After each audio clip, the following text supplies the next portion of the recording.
Hello everyone! Ganito nga ako magluto ng sinampalukang manok. Ako nga yung nagluto ng tanghalian namin ngayong araw. Favorite na ulam namin dito sa bahay to. Nauna ka pang nagmantika, isa.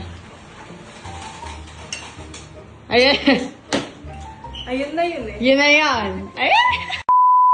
Ngayong araw nga, naisipan ko magluto para sa tanghalian namin. Eto nga't nakaredy na yung sangkap. Merong dahon ng sampalok, okra, at talbos ng kamote. Napakasimple lang guys ang kailangan para sa sinampalukang manok. Una, nagisa muna ako ng luya, tapos hinayaan ko muna siya hanggang sa magkulay, brownish. Sinundan ko namang igisa itong bawang. Grabe ha, namiss ko din mag-vlog ng luto-luto. Pagpasensyahan nyo na nga rin yung boses ko dahil hindi pa rin ako masyado nakaka-recover. Aba lahat nga kami dito sa bahay, nanakit ang lalamunan. Eto guys, yung way ko ng pagluto ng sinampalukang manok. Nilalagyan ko to ng patis. Pagkatapos ko namang maggisa, ilalagay ko na nga itong karne. Alam nyo ba guys, mapa-adobo, tinola, sinampalukang manok, gustong gusto ko nga may atay. Ewan ko ba, bata pa lang ako, favorite ko na yan. Dahil nga sa sobrang favorite ko, minsan naglalaga ako, tsaka ako lang kinakain. Ewan ko kung saang lugar pa nagluluto ng sinampalukang manok, pero alam ko, isa to sa main dish dito sa lugar namin. Pagkatapos ko ngang magisa, ilalagay ko na itong dahon ng sampalok. Grabe guys, sobrang sarap niyan. Yung mga bisita nga namin galing Laguna,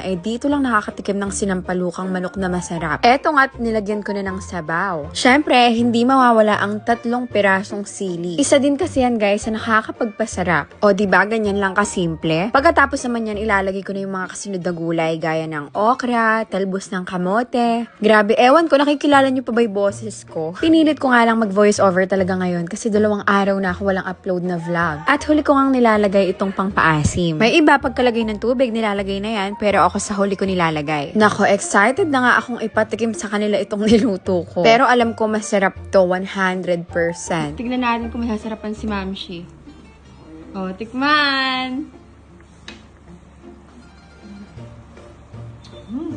Harap. Ang sarap! Sakto-sakto yung buwang sampalok. Oh, guys, sinampalukang manok sa Dahon pala, dahon ng tanghalian. sampalok. Sarap. Sarap? Masarap. Kain ka na.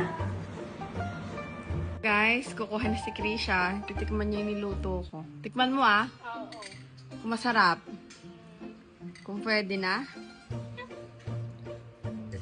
Let's see, guys. Oh, yan na siya. Hoy, madami naghahanap sa'yo sa vlog. Hello.